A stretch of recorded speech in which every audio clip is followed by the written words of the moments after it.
Hi masters, అందరికీ నమస్కారం. Hamsaveni gut YouTube ఛానల్కి వెల్కమ్ ఫ్రెండ్స్, వెల్కమ్. ఇంతవరకు ఎవరైనా నా ఛానల్ని సబ్స్క్రైబ్ చేసుకోకపోతే please subscribe my channel friends. అలాగే లైక్ చేయండి, మరి షేర్ చేయండి, కామెంట్ చేయండి. ఈరోజు ఎంతో ముఖ్యమైన రోజు కదా ఫ్రెండ్స్. మరి మన పత్రిజీ సార్ యొక్క అమృత దినోత్సవం, అంటే మరి స్మృతి స్మరణోత్సవ దినోత్సవం. మరి మన గురువుగారు, ఎంత గొప్ప గురువుగారు మనకు లభించినందుకు మన జన్మ ఎంతో కృతజ్ఞత. మరి మన సార్ మనకు ఏం చెప్పారు? ఎన్నో స్వభావం కలిగి ఉన్నారు. మనము అనుకుంటున్నాము, నేను ఇక్కడ చాలా పనులు చేసేస్తూ ఉన్నాను సార్ చెప్పినవి అని అనుకుంటూ ఉన్నాం కదా ఫ్రెండ్స్.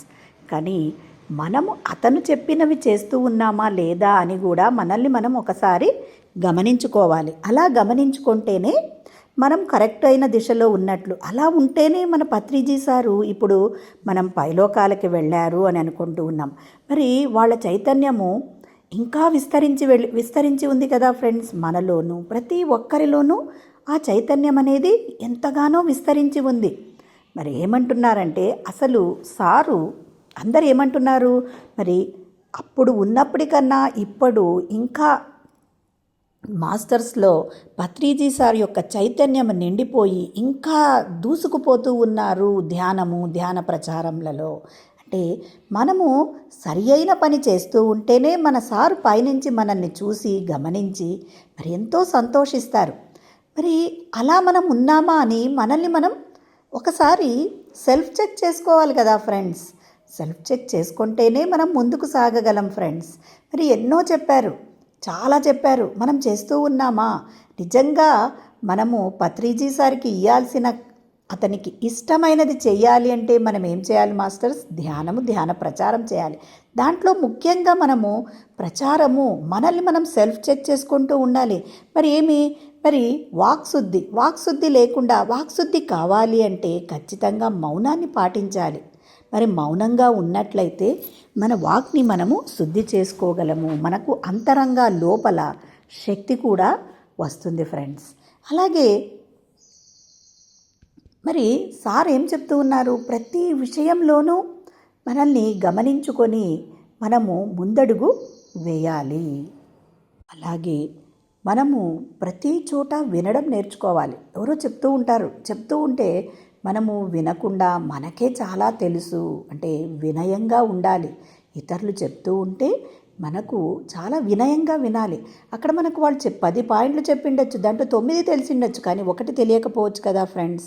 మనం అనుకుంటాం మన పక్కల కొత్త వాళ్ళు ధ్యానానికి వచ్చింటారు, మనం వాళ్ళని అనుకుంటాం వీడు మొన్న వచ్చాడు అని. కాదు ఫ్రెండ్స్, వాడు గత జన్మలో ఎంతో ధ్యానం చేసిన వాడు అంటాడు.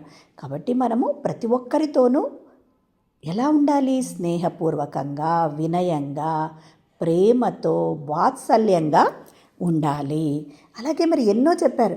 మరి వినయంగా ఎలా ఉంటారు? మన పత్రిజీ సార్ చూడండి, మరి సంగీతము వాయిస్తూ ఉంటే వాళ్ళ దగ్గర ఎంతో వినయంగా ఉండేవాడు. ఎందుకంటే మరి సారు ఎంతో గొప్ప బ్రహ్మజ్ఞాని అయినప్పటికీ సార్ ఏం చేస్తూ ఉన్నారు అంటే, తనకు తెలియని, అంటే వాళ్ళు ఇంకా గొప్ప ఆ సంగీతంలో ఇంకా నిపుణులు కాబట్టి వాళ్ళ దగ్గర అతను చాలా తెలుసుకోవాలి. కాబట్టి అతను వినమ్రంగా ఉండేవాడు.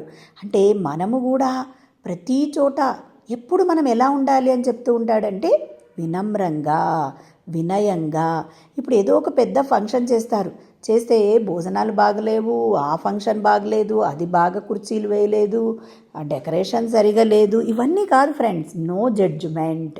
ముఖ్యంగా మనం తెలుసుకోవాల్సింది నో జడ్జిమెంట్. అలాగే చాలామంది గురువుల గురించి కూడా మాట్లాడుతూ ఉంటాడు, ఆ గురువు మంచివాడు కాదు, ఈ గురువు మంచివాడు కాదు.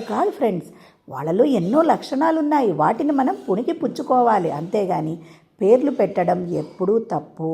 మనము అదో పాతాళానికి అదే అయిపోతాం. ఎప్పుడు ఏ గురువుని మనము విమర్శించకూడదు, దూషించకూడదు. మరి ఎన్నో చెప్పారు మన లైఫ్ని యాక్సెప్ట్ చేయమని. సరెండర్ కాండి, ప్రతి ఒక్క విషయానికి సరెండర్ కావాలి. మరి క్షమించే గుణం, మరి అందుకనే ప్రేమ వాత్సల్యంతో ఇతరులని మనం ఉంటే వాళ్ళలో చేసిన తప్పుల్ని కూడా మనము క్షమించేయగలము. ఇంకా ఎన్నో చెప్పారు కదా. మనం సెల్ఫ్ చెక్ చేసుకుంటూ వాటిని అందరికీ మనం అందించవలసిందే మన గురువు గారికి మనమిచ్చే దివ్య కానుక. మరి ఆ చైతన్యము మనలో ఎంతగానో నిండిపోయింది.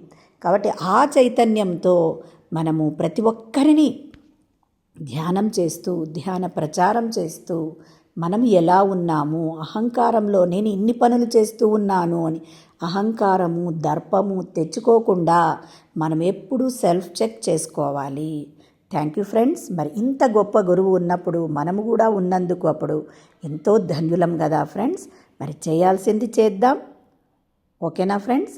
మరి అలాగే మరి ధ్యానం ఎలా చేయాలి అంటే మరి వేళలో వేళ్ళు పెట్టుకోవాలి, సుఖస్థిరాసనంలో కూర్చోవాలి, లేకపోతే పైన కూర్చున్న వాళ్ళైతే కాళ్ళు రెండు క్రాస్ చేసుకోవాలి. మరి చక్కగా మన కళ్ళు రెండు మూసుకొని మన సహజమైన శ్వాసను గమనించడమే ధ్యానం ఫ్రెండ్స్. Thank you.